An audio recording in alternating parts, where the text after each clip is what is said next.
රන්නයිදේ මේ බලා සිටින්නේ තම පියාගෙන් තමන්ට උරුම වුණු ගමේ කම්මල ඉදිරිපිට. රන්නයිදේසේම මේ කම්මලද බුදුදහමින් ඉගැන්වෙන අටලෝ දහමින් පෝෂිතව ඉන් මනාව හැඩගැසී පවතින ප්‍රපංචයන්ය. ලදදීන් සතුටුව සිටින රන්නයිදේට තමාදායත් ගැමි ආර්ථිකය පෝෂණය කිරීම හැර වෙනත් ඉහළ ඉලක්ක හෝ අභිප්‍රායන් නැත.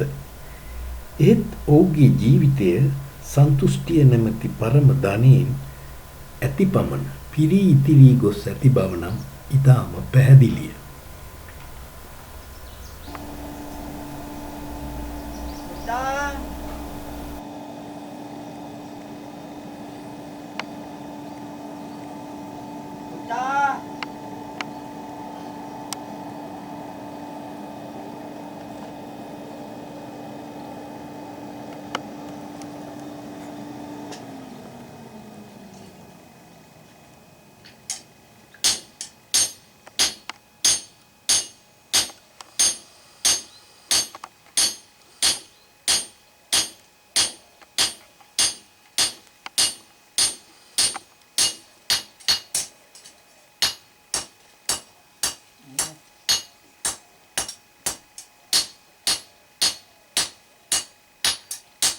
රන්නයිදගේ හාමි නේද?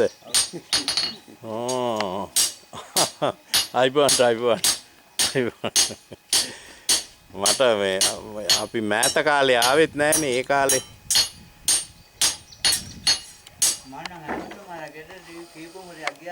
ගියා නේද?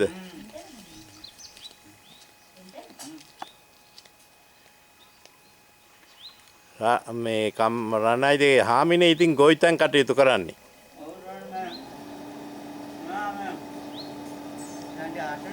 ඔව්. ඇයි මේ මොකද? මේ ඔළුවේ සෙමක් තියෙනවා කියලා මේ අර වේරාදෙනියෙන් බෙහෙත් ගත්තා මේ සරකිල්ල වගේ හදනවා දැන් නම් අඩුයි ඒක. ඈ. ඔව්. ක්ලිනික් යනවද? ඈ. නෑ. ක්ලිනික් යන්නේ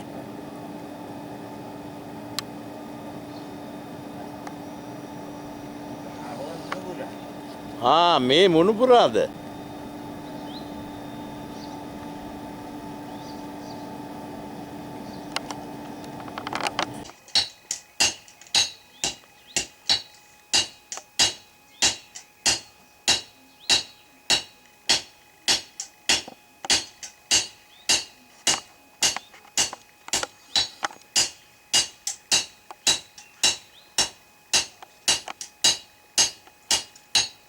රන්නයිදේ දැනට බේත් ගන්නට එහෙම ක්ලිනික් එකේම යන්නේ නැහනේ.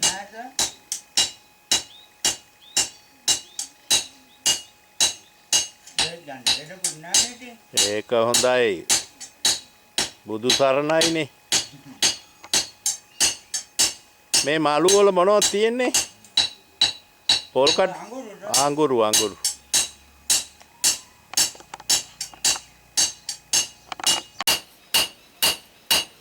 දැන් මේ යකඩ කොහෙන්ද මේ මම මේ බලකොල්ලේ ගිහිල්ලා ගේන්නේ. මේ දුණුකොළ බලකොල්ලෙන් ගේන්නේ. ඒ ටිකක් ගණන් අඩුනේ දෙකිලස්කට වඩා. ඇත්තද? ඔව්. දෙකිලස්කට ගණන් නිසා හැමදේම. ඔව්.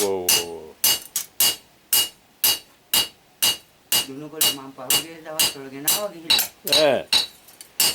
ඔවට ගන්නෙත් මේ සර මේ ජපාන් වල වෙපා ගන්නතෝ. ඉන්දියාන්ගේ හරියන්නේ නැහැ.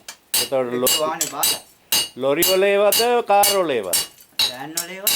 වෑන් වල ඒවනේ. ඔව්. කාර් වල ඒවත් හොඳයි. කාර් වල ඒවත් හොඳයි. ලොරි වල ඒවත් මේ ඉන්දියානු දුණුකොළනේ.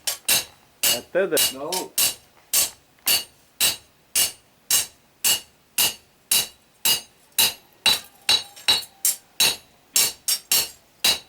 ගොවිතැනුත් කරනවා. අවුරුද්දට තක්කාලි දිංගකුත් අල්ලලා දෙනවා. ඊට පස්සේ දා කුඹුරු. ඔය යටිපැත්තේ ගේකුත් අල්ලලා දෙන්නේ.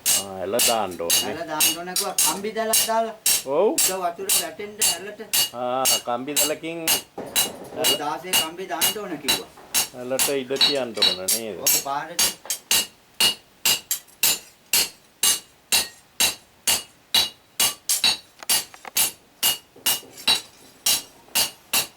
මේවා මේ මොනවද මේ? අඟුරු සර්. ඈ? අඟුරු.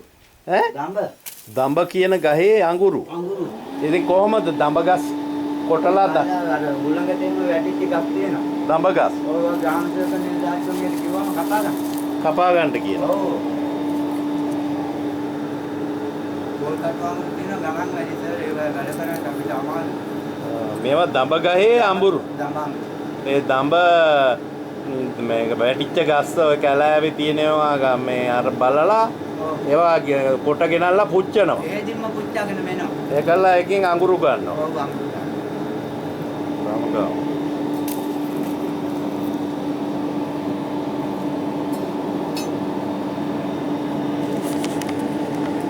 එතකොට මේ සමහරු කියනවා නේද මේ සෙවන ඔව් සෙවන අඟුරු අපිට බෑසර අලු. මෝරපු සෙවන ඒකේ අලුනේ. ඔව් ඒකේ අලු නැහැ. මේකේ අලු නෑ දඹ ගහේ නෑ.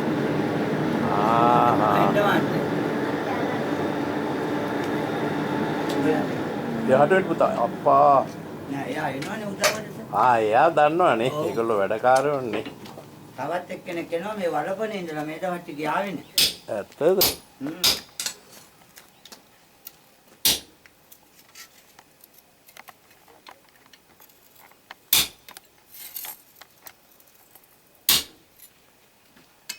ඒගොල්ලෝ ඉතින් ඒවා කරලා හුරු අත හුරු වෙලා තියෙන්නේ. ඔව් ඔව්.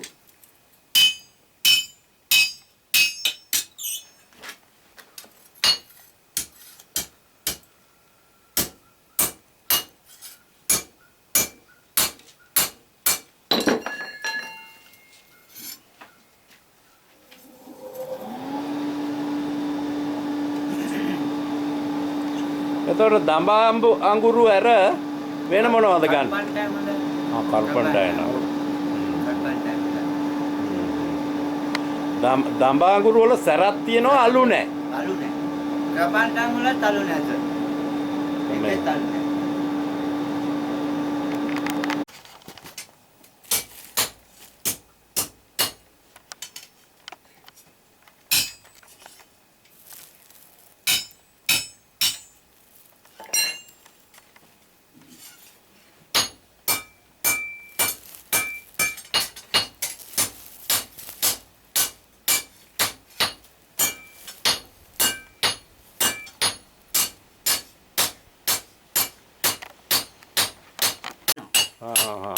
ඒකද සාමාන්‍යයෙන් තේරෙනවා.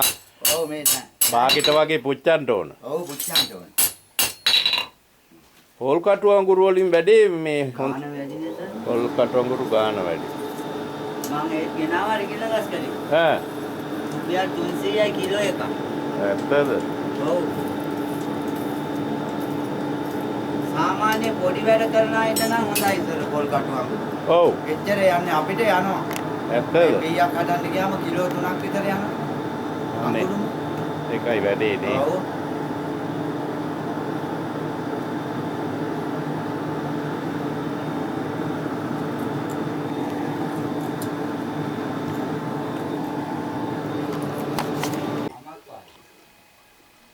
ඉතින් ඔය පේර ගහත් මැරෙන්න ඇරලාද? ඔව් සර් ඔය වේලිච්චා තියෙනවා තනින් තනින්. ඒ වලින් කපාගෙන එනවා. පේර ලිය නිකන් මේ මැඩෙනවා නේද හොඳට? ඔව් සර් වෙන්නා හොඳයි. ඔව්. ටික කාලයක් ගියා තේල් පුපුරනවා. ඇත්තද? ඔව්. මිටවල් වලට ආයේ හොඳ මොනවද? ආයි දැන් හරක්කන් ගමන කරේ නෑනේ හොයාගන්න. මොනවද? හරක්කන්. හරක්කන්. ඔව් මී හරක්කුන්ගේ අම්. සර් ඒවා නෑ හොයාගන්න නෑ. දැන් කාලේක අමාරුයි. ගස් වලින් ගත්තොත් පේරයි යා. ගස් වලින් ඉතින් ඔය පේර තමයි දැනට හොඳ. හොඳ එකනේ. ඔව්.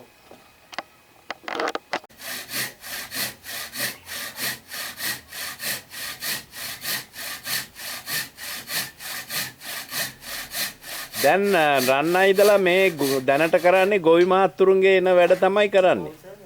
පීයා, කැති, උදුළු හැම පැත්තෙම එනවා සර් මේක. එනවනේ. එනවා දැන් මේ පොරමණ්ඩලේ සර්ලා දෙන්නේ දැන් ගියේ උදේ ආපු පාරේ. ඇත්තද? මේ බස් එකේ ගියේ. මොනව හදන්නද? පිහිය දෙකක් තිබ්බා දාන්න යන්න ඇවිල්ලා. එතකොට මේ වැඩිපුරම ඔය ගෙදරවල් වලට එනවා ඒවද ගොවිතැනට ඕනේ ඒවද? ගොවිතැනටම ඕන ඒවා. ගොවිතැනට ඕන කුණු දැත්ත දෑගත්ත උදැල්ල. ඒ වගේ ඒවා. ගෙවල් වලටත් ඉතින් හදන්නත් එපා. දැන් මේ සාමාන්‍යයෙන් මේ හරිය ඉඳලා තව කම්මලක් තියෙන්නේ කිලෝමීටර් කොච්චර දුරකින්ද? මුදුන පිටනේ සර්. ඊළඟ එක තියෙන්නේ මුදුන පිට. ඔව්. මේ අපේ නෝනාගේ බාප්පා ඒ. ඇත්තද? යාතියෝ තමයිනේ. ඔක්කොම ඔව්. මේ පැත්තේ රිකිලගස්කඩ පැත්තට ගියාට බස්තියාවත්තේ වහලානේ දැන්. බස්තියාවත් වහලා නේද? ඔව්. බස්තියාවත් බස්තියාවත් එතන තියෙන මුදු ළමසූරිය එකක් තියෙනවා. ළමසූරිය. ඔය කිලෝමීටර් 5කට 6කට එකක් තියෙන්නේ. එකක් තියෙනවා. දැන් මං ගියා මලගෙදරක මේ නිකවැරටි. ඔව්. දැන් අවුරුද්දකට ඉස්සෙල්ලා. ඔව්. අම්මල් 100ක් විතර තියෙනවා පොලිම. නිකවරටි. නිකවැරටි ඔය කැලාගම ගෙනායි. අම්මල් 100කට වැඩි. ඇයි එච්චර? ඒක ඒ වගේම වැඩ. හැබැයි මේ පැත්ත ටිකක් හදනවා මේ මැසින් වල නඟුල් හදනවා. ටිකක් කැලෑබද ප්‍රදේශයක් නේද? කැලාව. එහෙනම් වැව් තියෙනවා. වැව් තියෙනවා. ඔව්. කැලේගම කියලා ගමකුත් තියෙනවා. කැලාගම අලුත්ගම ඒ හරියට කියන්නේ. අන්න හරි. ඔව් සර් මම දවස් දෙකක් හිටියයි. ඇයි ඒ කවුද ඉන්නේ? මලගෙදරක් කියලා අපේ රිකිල්ලගස් ගෙදර පුතේගේ මාමා කෙනෙක් නැති. ඔව්. කැලේගම මමත් ගිහින් ඉඳ ගන්න වෙලාවට ඒකෙන් ගන්න පුළුවන් නේද? ඉතින් වැඩ කරන ඔය ප්‍රමාණය හැටියට මාසෙකට ලක්ෂයක් හමාරක ආදායමක් තියනවද? ඔව් සර් හැමදාමත් නැහැ. හැමදාම නෑ. හැමදාම නැහැ. වැඩ කරන සමහර දවස් වලට රුපියල් 7-8 10 වැඩ කරනවා. ඔව්. සමහර දවස් වලට රුපියල් 3-4 ඔව්. සමහර දවස් වලට රුපියල් 500 200 ඕමත් එනවා. එහෙමත් වෙනවා.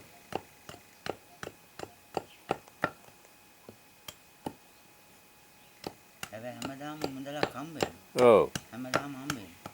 ඒ මුදල් ඉතින් ඉතුරු කරනවා. ඔව් ඉතින් කොහොමද ඉතින් කෑමට බීමට. ඔව් සර් ගෙවල් වලට ඉතින් ළමයි ඉන්නකොට